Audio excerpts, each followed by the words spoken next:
ជំរាបសួរបងប្អូនទាំងអស់គ្នាថ្ងៃនេះដែរនាងខ្ញុំនឹងមកបង្ហាញបងប្អូនពីរបៀបធ្វើម្ជូរផលិតត្រីពោណាបងប្អូនសម្រាប់ម្ជូរផលិតនេះដែរបងប្អូនគឺនិយាយវាថារសជាតិគឺឆ្ងាញ់ខ្លាំងតែម្ដងបងប្អូនចាហើយសម្រាប់អ្នកផ្ដាសាយអីពេលដែលបានហូបសាឡម្ជូរនេះនឹងលែងបាសាយណាបងប្អូនចាហើយគ្រឿងផ្សំសម្រាប់ធ្វើម្ជូរផលិតហ្នឹងមានដូចជាកំពឹសត្រីពោប្រលិតស្លឹកអំពិលម្អមហើយនឹងរំដេងចាជាដំបូងនេះនាងខ្ញុំដាក់ឆ្នាំងដើម្បីធ្វើការដាក់ដាំទឹកណាបងប្អូនចាឥឡូវនេះខ្ញុំដាក់ដាំទឹកសិនបងប្អូនដល់ពេលដែលទឹកពុះគឺនាងខ្ញុំចាប់ផ្ដើមបង់ប្រហុកទៅតែម្ដងចា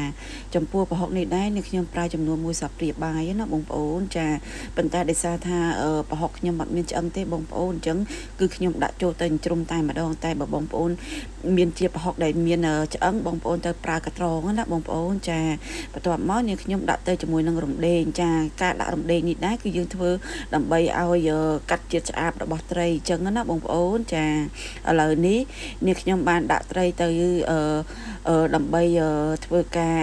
រំងាស់ឲ្យឆ្អិនសព្វល្អហើយទើបនាងខ្ញុំដាក់ទៅជាមួយនឹងកំពឹសនិយាយទៅកំពឹសនេះយើងអាចដាក់នៅពេលក្រោយក៏បានតែដោយសារថានាងខ្ញុំចង់ដាក់ទៅមុនគឺខ្ញុំដាក់ទៅតែម្ដងអញ្ចឹងណាបងប្អូនបន្ទាប់មកគឺយើងដាក់គ្រឿងក្រៅតែម្ដងដែលមានដូចជាស្ករអំបិលប៊ីចេងទឹកត្រីប៉ុន្តែបងប្អូនត្រូវលៃលកជាមួយនឹងប្រហុកដែរបងប្អូនចាព្រោះអីយើងខ្លាចប្រៃព្រោះយើងប្រើជាមួយនឹងប្រហុកដែរហើយសម្រាប់អំបិលនេះដែរគឺខ្ញុំប្រើតែបន្តិចទេបងប្អូនព្រោះអីគឺយើងត្រូវការដើម្បីឲ្យចាប់ជាតិគ្នាបានល្អអញ្ចឹងណាបងប្អូនបន្ទាប់មកគឺនាងខ្ញុំដាក់ទៅជាមួយនឹងស្លឹកអំពិលណាបងប្អូនហើយជាមួយនឹងម្ទេសចាហើយស្លឹកអំពិលនេះដែរគឺខ្ញុំប្រើចំនួនច្រើនដែរបងប្អូនព្រោះយើងត្រូវការជាតិជូរចេញពីស្លឹកអំពិលអញ្ចឹងណាបងប្អូនឥឡូវនេះខ្ញុំក៏បានបង់ទៅជាមួយនឹងផលិតណាបងប្អូនដោយសារជាតិជូរអីហ្នឹងវាបានចេញល្អហើយបងប្អូនចា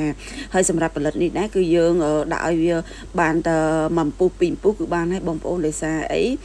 កុំឲ្យរលួយផលិតអញ្ចឹងណាបងប្អូនបន្ទាប់មកគឺខ្ញុំដាក់ទៅជាមួយនឹងម្អមតែម្ដងចាឥឡូវនេះស្លរបស់ខ្ញុំក៏បានរួចរាល់ហើយបងប្អូនសម្រាប់រសជាតិគឺឆ្ងាញ់ខ្លាំងតែម្ដងហើយនេះខ្ញុំក៏អរគុណដល់បងប្អូនទាំងអស់គ្នាដែលបានទស្សនាវីដេអូនេះរហូតដល់ចប់